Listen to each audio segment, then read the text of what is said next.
must realize you are doomed.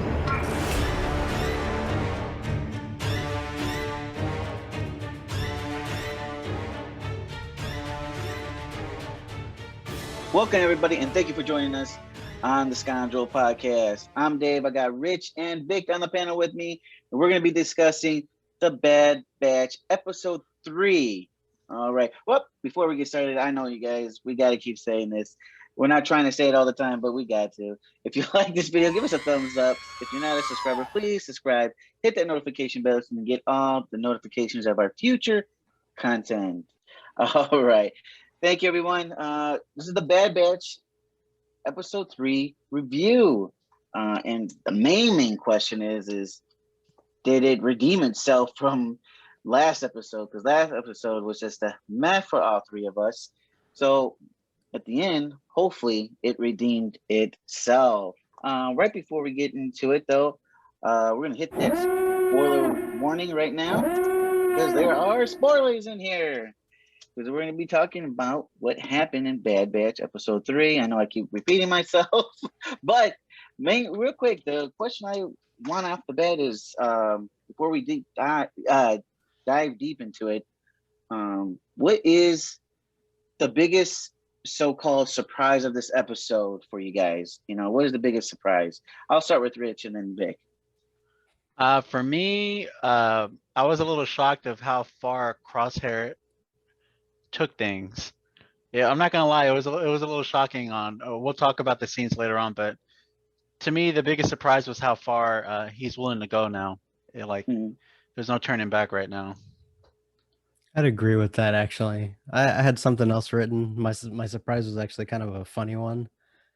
I was just surprised that they were using the scenario of hiding a ship in like this, little remote area while they're getting attacked by animals again, like the way they did in Empire Strikes Back and then Mandalorian with the spiders. Oh, yeah. That. But there is a plus side because every time they do this crap, we get to see some really cool wildlife, like in Empire, we got to see those weird little bird thingies. And we also got to see a little bit of technology with their little like air breathers. And then in Mando, we got to see those spiders. And albeit I hate spiders, those looked really cool. And I like the big mama spider. And they were terrifying. Cool. They were just crawling through everything in the ship and the Razor Crest. And it was just like scary. And then in this one, we get the animals that like kind of feed off of electricity. And that was fun. I thought that was fun. Yeah, I kind of agree with Rich about what's going on with Crosshair. But you know what? Honestly, I have to admit, the biggest surprise is how well they're building Governor Tarkin, his character. Man, I'm really digging it. I'm really digging Governor Tarkin. I really don't know much story they didn't provide. I don't know, maybe in the books they probably provided it, but I haven't read any books, any of that lore. But the only thing you really get is Star Wars: A New Hope and Rogue One, really, on Tarkin that I've seen. And even the voice acting on him is really good for me with Governor Tarkin, and just seeing how the decisions he's making right now, and with the clones and the soldiers. But that's the biggest surprise to me. He's the biggest surprise, bro. Seriously, for me, how they're kind of giving me an insight into this character a little bit. Yeah. So that's our biggest surprise, folks.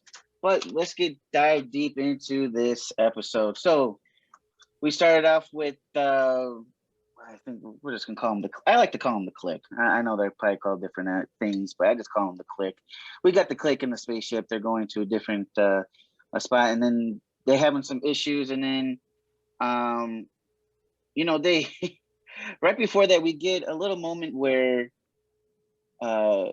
we got Omega sleeping on the floor, basically, and it's time to eat, and Wrecker ate his rations like that, and then he was like, "Oh, I'm still hungry," and then Omega offers, just like a nice kid, offers her ration, and he's like, "Oh, really?" And he's about to take it, and right away, we're seeing Hunter, kind of in like the daddy side of Hunter. Exactly. Take it and saying, "What are you doing, bruh?" You know, it's Yeah. like she don't have nowhere to sleep, The which I thought was pretty crazy. It's like you're telling me one of the guys that couldn't say, "Hey, go sleep on my bed." Yeah. I'll sleep on the floor, you know. But they're just soldiers and they don't know anything. You know, I guess they don't know anything better. Yeah. Um, so then we get into a roller coaster ride because they put the seatbelts down just like you're at Six Flags, like you're on a Batman ride or whatever, the Riddler Yeah. ride, just coming down like okay. And then I don't know if people saw it, but there was a quick little scene where Wrecker actually hits his head quickly. It's a quick scene. Um, Rich and Big, uh, is that something or nothing? Do you think? I mean, it could be a little something that might turn into, a big part of the show, because isn't there inhibitor chip in their head, I believe so. right? Still, yeah. Yeah. Or at So I least maybe. mean, Uh-huh. when he bumped it, it was really quick. But later on in the episode, they did ask him like, "Are you okay? Are you okay?" He's like, "Yeah, yeah. I'm just gonna shake it off or whatever." But I mean, just I mean, why would they add that little clip in there? It might have been nothing, but it might turn into something, since that's where the inhibitor chip's at. oof, you just like conjured like a little bit of doom and gloom. Because what if it works for like the bad, and like it makes Wrecker more of an enemy or hostile by like Yeah, knocking it, like it knocks it operational. yeah, Like that would suck. But it would be cool if instead of that, because what we do see later on is that Wrecker kind of uses his senses and makes a nice little area for Omega to sleep in. yeah, Mhm. So, in my opinion, I didn't really notice the hit to the head. I don't know. Maybe we're gonna have to put like a Wrecker head getting hit counter like at the bottom of each episode or something. Like just kind of like tally it up. yeah, Uh, so I'm not sure how significant it is, but that'd be funny if like that's how like he kind of messes with or is taken over by the chip. yeah, If that Right. is what they're going for, that would be so strange. Just because during combat and stuff, you're getting knocked around and all the time. Like you're yeah, falling, you're hitting your head like that too on the ground and everything. Like I'm sure he's had multiple times to get his Yeah. head injured, but the fact that they did animate a scene for that yeah. Just means for that that. it is something. Like Yeah, Yeah. people never animate things for nothing. That takes time, that takes work. So Right. Right. No, I totally agree with you at that last part of it. They don't put something in there like that for nothing. You know, they put stuff into place for the future. So whether it's going to be total turnaround and or maybe there's just slightly, maybe he'll have some defects. He won't be able yeah, to do certain things. Um, not be as skilled. Who knows? But it was definitely placed in that episode for a reason. I'm wondering what that's going to be entitled to, or what it's going to be enticed to. So we're going to keep it on the click here. So they land on this planet, I believe, and they go into a little cave, and uh, they kind of realize. I think Vic said about earlier, like how the Empire with the creatures in the cave, and so anyways, there was this dragon, and I must admit, I don't know about you guys, but it was a scene with I believe it was Hunter and Omega. They're out to see this creature, try to capture it, and give it away at the make it a get push it away from the ship. And that whole time, I must admit, she really didn't annoy Omega. Didn't annoy me that time. I don't know. I'm surprised because I thought for sure she was, but she didn't really annoy me in this episode. What did you think of that whole scene with Hunter and her? And then did it give you like a horror type feel, kind of with the creature? I did a very little. It was cool. I wasn't like terrified or anything, but it was like a little horror type deal with it, trying to yeah. find that creature. What did you think about that whole situation with Omega Hunter and finding that creature? are we talking about also whenever she went into the cave by herself to go Yes. grab stuff? Hmm. Yeah, so uh yeah, I agree with you. This was like the first episode where she didn't really bother me, and I actually like the fact that she took actions into her own hands because Hunter passed out. Right. She had to get the job done, and she took it upon herself to do it. And at the end, she didn't even need Hunter to help her. At first, I thought that was going to happen. I thought she was going to get herself in trouble again, and then Hunter was going to wake up and have to go save her Yeah. again.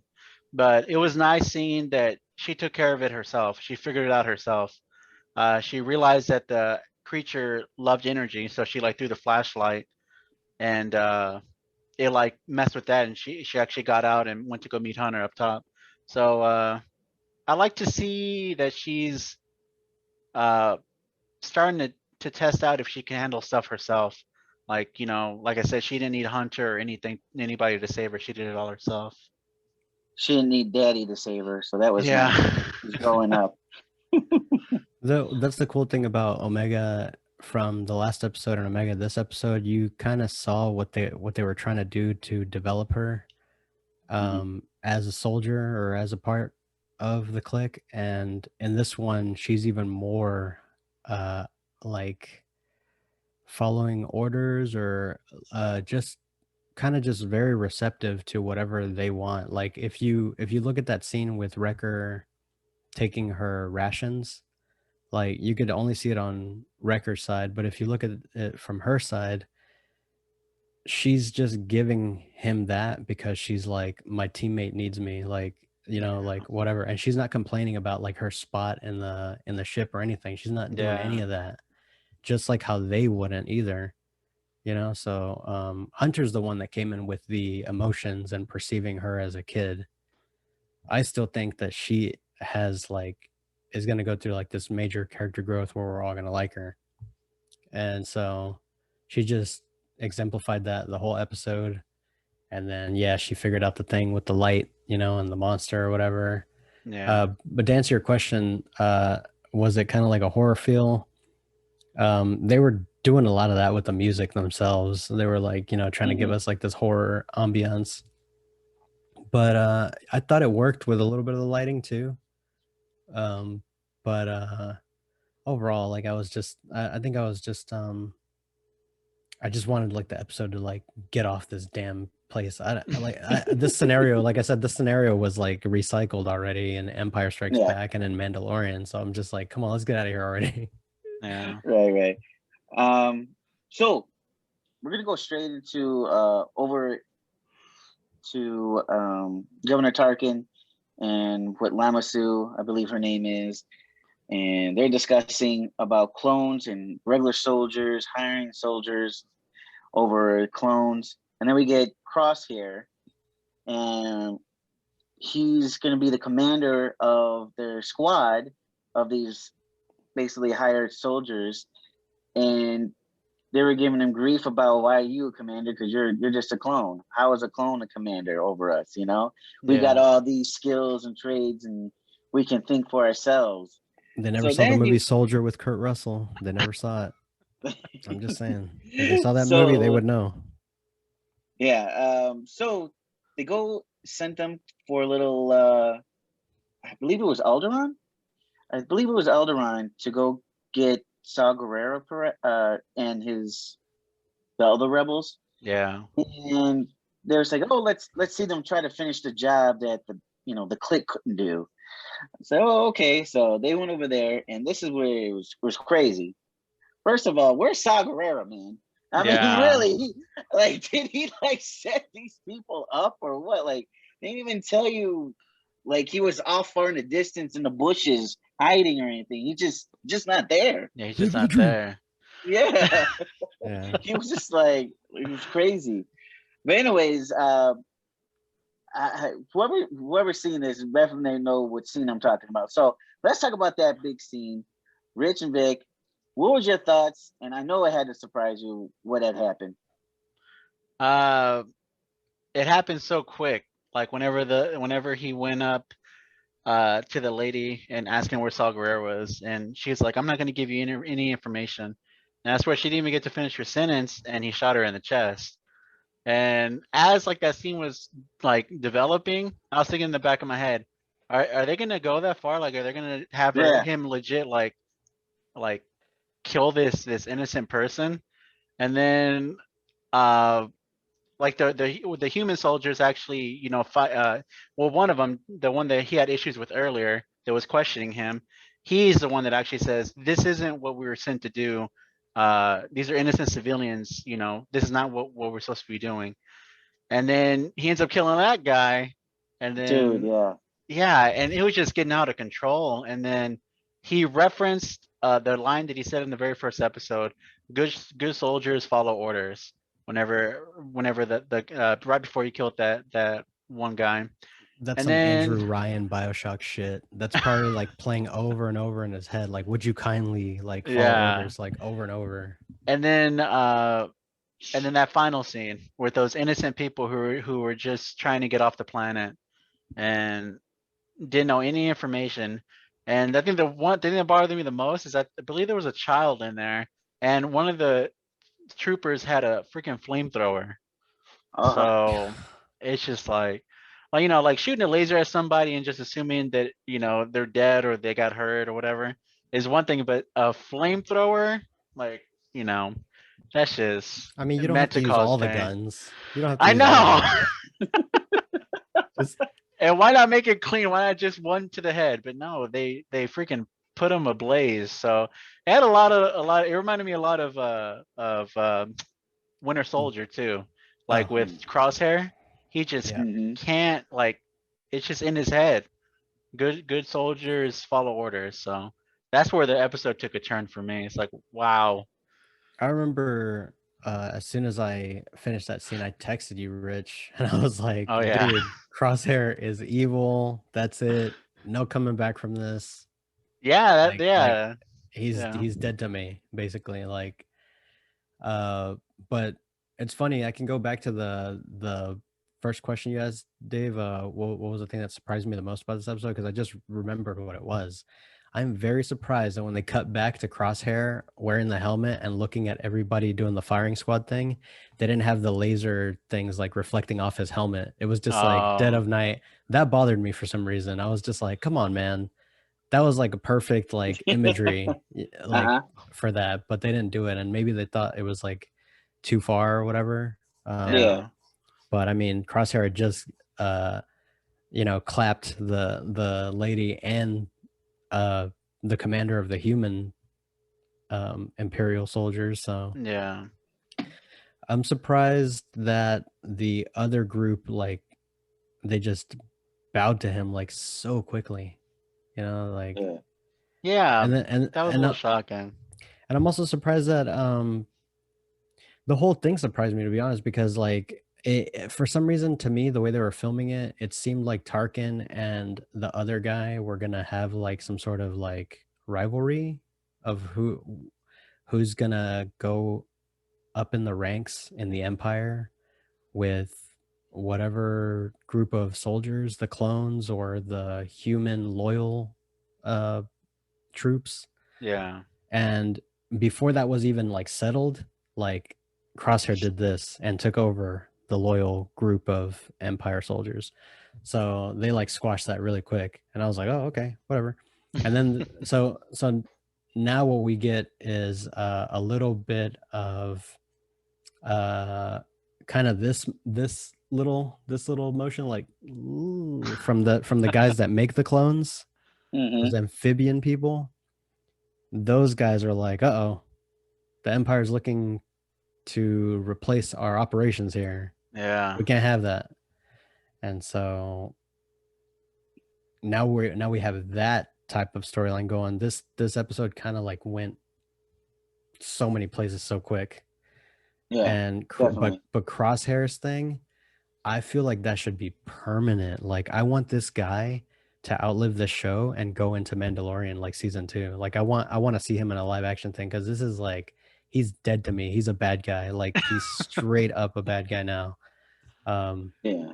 It's over. Like this and with how many references to the old movies they constantly drop in this show. Like Tarkin once again in this episode said something like oh, he's the relic of the past or whatever, like some relic line. I guess that's just how he talks, but at the same time, they're kind of like homaging to A New Hope when he's talking about like Vader and stuff. Hmm. And so I see Crosshair as potentially like a new Vader where he's so evil, but the Bad Batch feels some good in him. Like they know Yeah. there's good in him and they can try to turn him around, but you can't take back what Vader did, even as Anakin. Yeah. You can't take back what Crosshair just did. Like it's Yeah. too much. It's too much. Richard said there was kids in there. They set them on fire or something. Yeah. Yeah, definitely with this scene, uh, I was shocked that they took it that far. It really was. Because like this is an animated series. I'm like, they're not gonna do it. They ain't got the cojones. And I'm like, what? You know, like, okay. But just like how Vic was referencing about Anakin turning to Vader, hey, this is it. This is Crosshair's moment right here. He's not Yeah. Crosshair anymore. You know, his new code name is Ass Hair. Okay, so that's what I'm calling him. He's Ass Hair from now on. And back what Vic was talking about, I don't. I hope they don't do it. Is no redemption for this guy. I hate that little redemption stuff with like Kylo Ren. He killed Han Solo, and then they give him a little redemption. Nah, you ain't redeemed. You ain't redeemed for me, man. So same thing with Ass Hair. There's no redemption. Just be full on bad guy all the way through. No Yeah. redemption. But there is a little bit of mean things that they're gonna try to at the end a little bit. Well, You Omega know, seems to have a soft spot still, because she even said he didn't. He doesn't have control. He didn't mean to do it, or whatever, yeah. to Hunter, and Hunter's like, Well, I'm upset at myself. no, that's a good question right there to ask you guys since we're on the subject with Assier. We got the at the end they were talking about the clique was talking about, oh, they're making excuses. They were saying, oh, it's not the real him, it's the chip that's taken over. Yeah. Is so the question is do you think do you think that's gonna bite them in the ass trying to help Ass Hair, or and the other question is there a chance for him to be redeemed? I don't think there's a chance for him to be redeemed, but I do feel like they're gonna. I mean, if there is a chance for him to be redeemed, it's not gonna be this season, definitely. After what he did in this past episode alone, it's gonna it's gonna drag on throughout the season, maybe into a couple seasons. But I can see the Bad Batch trying to get him back somehow. But he's got to suffer through this for a couple of seasons. I'm assuming like 1 or 2 seasons. He's got to suffer through what he did. So But do you think they're gonna have consequences though? How you're saying that they're gonna try to get him back and get that, but they're gonna try to probably get him back. well, yeah, they're gonna try. They- I mean, there might be. Hopefully, no one loses their life over trying to get him back, which would be very sad, like Han Solo with Kylo Ren. So, I mean, we'll see.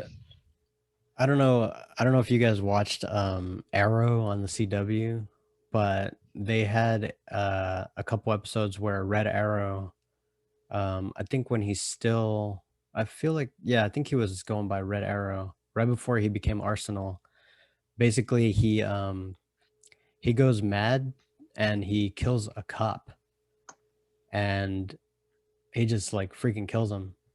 And when he comes out of that like madness, he can't believe what the hell he's done, and he's just guilt stricken, forever about it. Like he feels like there's like no way out of like what he did. Yeah. And like for Crosshair to come back from that, have we seen something like that in a Star Wars before, where a character is like riddled with like guilt, for I don't know how much, like I don't know, like it's usually pretty black and white in Star Wars, and sometimes literally like Darth Vader, you can't get any darker than his suit, or like the Sith, they're just Yeah. like all draped in black cloaks, and the Jedis are like in this kind of like brownish beige white color. I don't know. Yeah.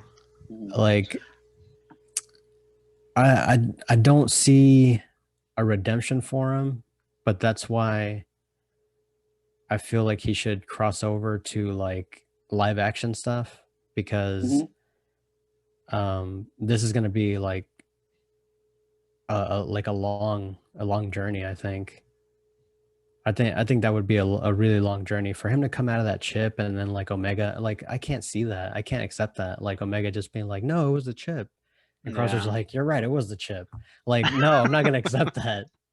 Like, nobody's gonna Yeah. accept that. Like, I'm sure the word's gonna get around that Saul Guerrera's people got shot up by this group, and there's gonna be consequences from that, Yeah. So, Yeah, definitely with you talking about Saw Gerrera, I really hope they don't, hope they showed more of him, see what he's gonna do, and see what his thoughts are when he hears about what had happened to his crew, and wondering where the hell was he at. I definitely hope that they show more of Saw Gerrera in this season, and so we're gonna get to the Governor Tarkin, Lama Su over there on Camino. And so, Acer did his mission, everything was fine. They come back. I just love the kind of like the political game of it, We got Tarkin, still deciding what's best for business. Yeah. Is it clones? Is it hired soldiers? So I'm gonna ask you guys, if you were in that predicament, I mean, hypothetically, just what would you decide? What would you think? Would you go after? What would you think is better for business for you? Would it be clones or would it be hired soldiers? Am I thinking as Tarkin? Because he hates clones, right? He absolutely Well, hates them. he absolutely hates them, and we all know later on they pick stormtroopers, regular Yeah. soldiers. But Yeah. if you were in that predicament, not thinking as Tarkin, but thinking as Train his position. train human soldiers because I've seen how horrible shots those stormtroopers are. So, so human soldiers for me. All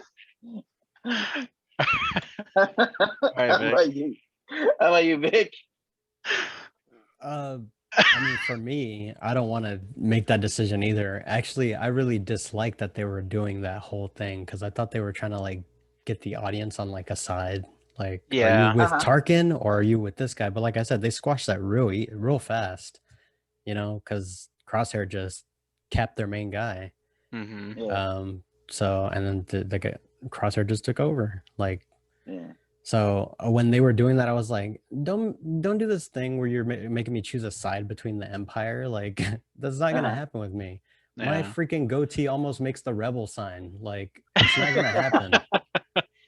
Dude, I'm like the total opposite because I love the political game of it, and I like I mean I always wondered, they had the clone army, so why did they become stormtroopers? So this is giving me insight of the transition, why and who kind of made that decision, and he made it out of a business decision, and then I know Lama Su at the very end, you see her walking in disbelief, and you could tell she's kind of strategizing something here. Last question of the Bad Batch. Do you do you think she's going to be Lama? So I'm talking about the character. Do you think she's going to survive at the end of this season, or do you think something crazy is going to happen with the whole Camino or over there? I don't know. I'm not quite sure on that one. I don't know too much about the character or her part with the story. She might be expendable, or I'm not 100% sure. Well, there was a scene where somebody was bad guy monologuing. It was probably Tarkin or something, and they cut to her, and there was like kind of like a scene of reflection, like inner reflection, with her, the way they animated her eyes, and it didn't look good. It seemed like she was opposing whatever that guy was saying. Whereas her counterpart in that whole Camino project, he's just like all in. He's like, no, we gotta get our product out there. We're the best, eye clones forever or whatever. Right, right. And but she looks like the one that's gonna go against everything. Because remember, she's the one that like introduced Omega. Yeah. Right. So and Omega's a nice person. So I can see her going against the whole operation, maybe even bringing it down herself from the inside, just not liking what the hell's going on. Yeah. So Expendable, I don't think so. I think she's going to play a major role in bringing it down, because why the hell would they go back to Camino? Like, everyone's there. Yeah. Definitely. You're just going to fight a million regs and like a bunch of droids and stuff. Mhm. Yeah, Right. dangerous. All right, fellas. So, what would you give? Did this get you back into the series? I know Rich was kind of took him out of it in season or episode 2, not season 2, Oh, but episode 2. I got Go one ahead. You got a question. question? Go ahead. Yeah. Go ahead.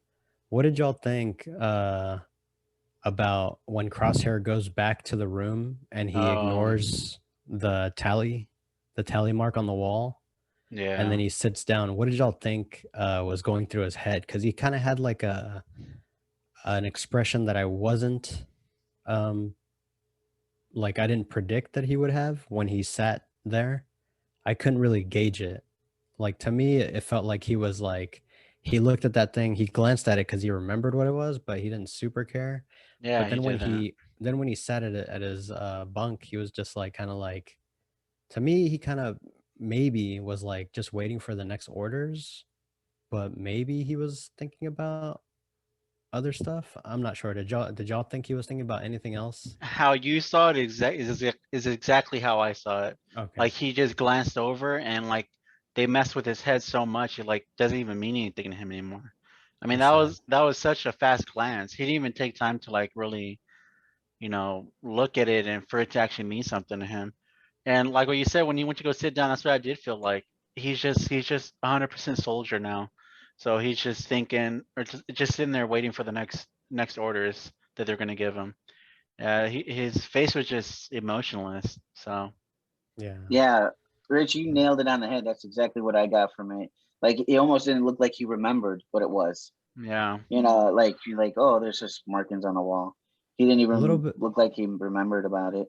There was like a little bit of confusion in his eyes too, and then like looking back at it, there was a shit ton of tallies on there, man. Like, that's a lot of missions to go on. These guys have Yeah. been through hell, Hmm. and for it to all just be erased like that sucks.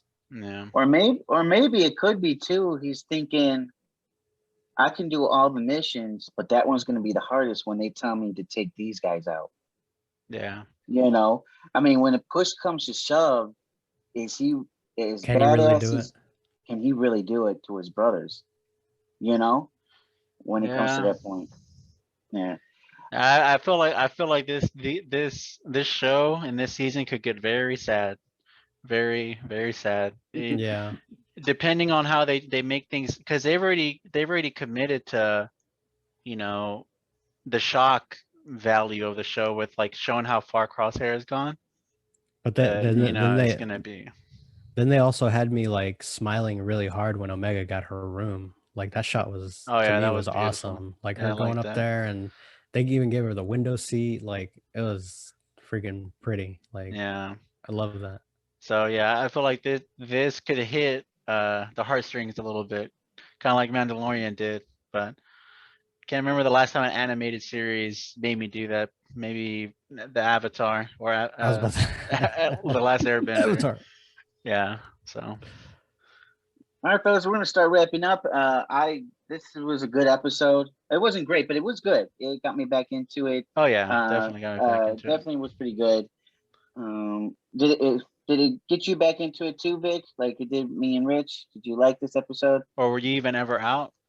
I don't think I was ever out. I'm just kind of like, cruising along, enjoying it. This is my first time venturing into one of these because I'm not a prequel guy. Like, I don't enjoy them because the like acknowledging that the prequels exist kind of damages to me the trilogy, the original trilogy, just because they have to do that. You have to look at everything that happens, and then once you start to not make sense of stuff, that's when it starts to damage the older stuff, and vice versa. Both things damage each other. Yeah. It's prequels are very, very delicate work, and a lot of times prequels ruin stuff.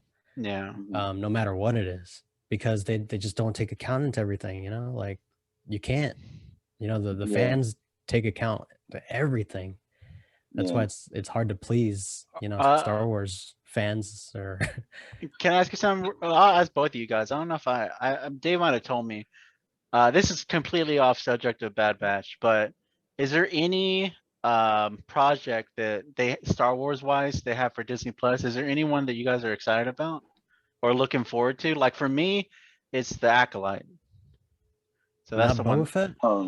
Boba Fett, yeah, but the Acolyte, I want to see like the. I know you say you hate prequels, but that's one that I'm actually looking forward to. What is that one gonna be about? But see, that's a prequel, but it's not. It's not. It has nothing to do with the Skywalker trilogy. The Acolyte is just about a Sith apprentice hundreds of years ago. So they're gonna do like, you know, kind of like the High Republic type deal. If they go really far back, you know, like awesome. I would love. I personally would love to see that. So it's kind of like Game of Thrones with the whole Targaryen wars when they fought each other. That's something I'm actually very interested in. So I don't know if you guys were interested in any of the I'm projects. interested in anything. I'm interested in anything that does not have to deal with the sequels. I'll be totally honest with you; they were horrible, and I don't know if you can make anything out of that junk. Yeah. And back to what Vic was talking about, how it's so hard, it kind of ruins the trilogy of prequels. We don't have to worry about that with Star Wars because the sequels did that, not the prequels. It was terrible. But anyways, I would watch anything. I'm excited about all of that stuff. I guess you could say Kenobi. Kenobi? Yeah, I would. Because Kenobi would be nice. Ewan McGregor, that he was probably one of the best things about the prequels for sure. Oh yeah, was his portrayal of Obi-Wan, and you know, I'm hoping my boy can make an appearance on there too. Y'all know who my boy is, but yeah. So I would say Kenobi's probably my most anticipated one. Yeah. You don't got one, Vic? Oh, Boba Fett. Yeah, Boba Fett. Yeah. Boba Fett. Okay. The Book of Boba Fett. All right, ladies and gentlemen, that's it for the Bad Batch episode 3. What do you guys think about it? You know, did you like it? What'd you think of Ass Hair's actions? You know, were you surprised like we were? Did you like what I said about Governor Tarkin? I love the whole the politics of the game. Maybe you're not a fan. Leave your comments down below and let us know your thoughts. All right, guys. Rich, where can they find us at? If you click on the description of this video, you'll see a link that's labeled Linktree.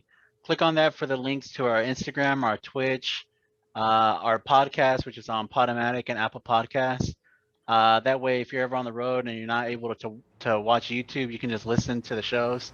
But yeah, click that for the links to everything. All right, ladies and gentlemen. Please, if you're not a subscriber, please subscribe. Give us a thumbs up and hit that notification bell.